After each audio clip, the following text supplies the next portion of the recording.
J'ai été formée au départ aux relations médicales, enfin déléguée médicale au tout début, puis relations médicales où je m'occupais des relations avec les médecins, de organiser les congrès, organiser tout ce qui était événements pour les personnes du laboratoire pharmaceutique, tout ça dans la santé.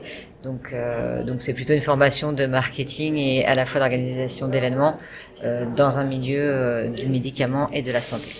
Après, j'ai été embauchée par Alain Flelou, où là j'ai continué ce même type de métier, de relations médicales, d'organisation d'événements, plus du côté optique. J'ai fait ça pendant 5 ans, et puis au bout de 5 ans, j'ai eu la chance d'abord de me former aux relations franchisées. Je connaissais pas les relations franchiseurs-franchisés. Puis j'ai arrêté pour créer ma société. Alors l'idée de Filiou, elle vient justement de mon associé qui m'a posé la question, toi qui as beaucoup d'idées, si tu devais développer une application, qu'est-ce que tu développerais? Je te dirais si c'est faisable. Lui qui connaissait bien justement tout le process de création d'application. Et la problématique que j'avais moi, c'était de me dire qu'il y avait tant de choses sur le web, sur les réseaux sociaux, on pouvait communiquer de nouvelles façons, on pouvait se rencontrer de nouvelles façons. Et à côté de ça, les seniors étaient complètement à part de ça et ne bénéficiaient pas de toutes ces avancées technologiques. Donc j'ai cherché dans ce sens-là à comprendre ce qu'allaient chercher les nouvelles générations et essayer de trouver un lien pour le proposer aux seniors et l'adapter aux seniors. Alors le concept de Filiou, ce qui est ressorti de ces années un peu d'études où j'ai essayé de comprendre le fonctionnement des réseaux sociaux, c'est que on se retrouvait sur un média, sur un sujet de discussion. Et c'est au moment où est apparue la réalité virtuelle et le support de réalité virtuelle et de voyage virtuel m'a paru un outil de lien justement pour les seniors, eux qui connaissent effectivement la télévision, qui ne peuvent plus forcément voyager, et puis les jeunes, eux, sont très accros à ces nouvelles technologies. Donc on a travaillé sur cet axe-là pour rendre accessible la réalité virtuelle aux seniors. Et du coup, aujourd'hui, on propose des voyages virtuels qu'on a pu rendre accessibles aux personnes âgées en les construisant de la façon qui est adaptée à leurs besoins et en construisant les outils pour que ça soit accessible tout de suite et qui bénéficient de l'immersion qui est assez magique pour eux. Au départ, c'était effectivement de créer un outil de lien, donc ça pouvait être une plateforme qui permettait d'échanger effectivement à l'autre bout du monde avec les grands-parents. Mais il y avait déjà cette idée d'envoyer des médias immersifs parce qu'ils arrivaient et je me disais qu'effectivement très facilement et très rapidement on pourrait être au mariage de la cousine et envoyer ce média-là. Donc il y avait cette idée mais qui n'était pas encore concrétisée. Et après on est arrivé au voyage parce qu'effectivement là il y avait une solution qui répondait aux besoins d'isolement des seniors. Oui, Paulette, c'est elle qui a rendu tout ça possible. C'est-à-dire que quand on crée une société, moi j'ai pu me former notamment sur le fait de pas construire directement le projet final, mais d'y aller par petites touches et de tester et de faire des preuves du concept.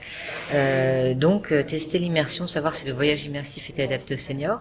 Et avant de proposer des masques de réalité virtuelle, on a proposé une caravane qu'on a rendue immersive, sur laquelle on a remplacé les vitres par des écrans. Et quand on rentrait dans la caravane, ou quand on rentre encore d'ailleurs, on peut être en voyage dans cette même caravane. Et cette caravane est devenue assez emblématique de la société Filiou et s'appelle Paulette.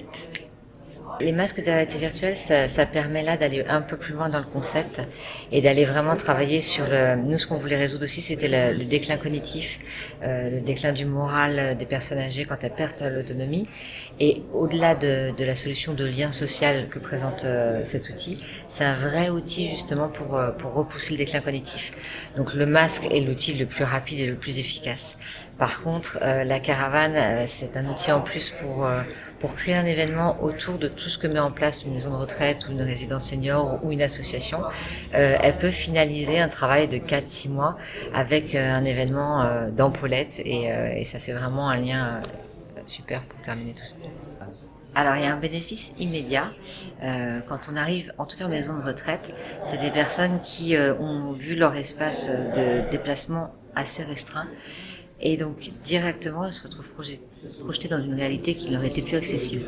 Donc immédiatement, il y a un effet de satisfaction qu'elles attendaient plus et qui recrée non seulement le bien-être immédiat, l'envie d'en discuter. On sort de la discussion sur la pathologie et on parle de choses bénéfiques et on en parle longtemps.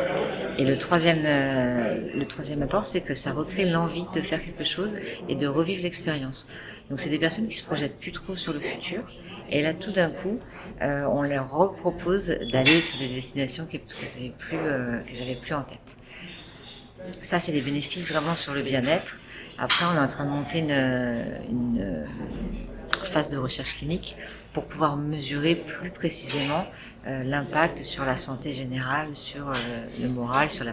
Alors, il y a des usages qui existent déjà et qui sont très intéressants qu'on pourrait adapter sur nos cibles au départ et sur nos clients, qui est le soin. Au moment du soin, effectivement, on peut avoir mal et on est focalisé sur la douleur. Ça a vraiment un effet, on sort de la douleur, on ne le voit plus, on est ailleurs. Et sur le soin, ça a vraiment des effets déjà démontrés. Alors, le modèle économique aujourd'hui, il se décompose en deux parties. Il y a une première partie qui est de l'animation. On se rend en établissement et on propose l'animation accompagnée du personnel soignant. Et dans un deuxième temps, ça leur permet d'être autonomes sur cette solution et de louer le matériel et de l'utiliser quand ils le souhaitent, puisqu'ils ont été formés lors de notre venue. Dans la location, ils ont le matériel qui est à disposition et tous les mois, ils ont deux nouveaux médias qui leur permettent de ressolliciter les personnes et de proposer des animations quand ils le souhaitent. On peut tout à fait envisager d'aller faire sur mesure, c'est ce qu'on propose régulièrement, un média qu'ils souhaitent pour pouvoir le proposer à leurs bénéficiaires. Alors, l'expérience qu'on a menée la dernière, on est venu pendant 6 mois.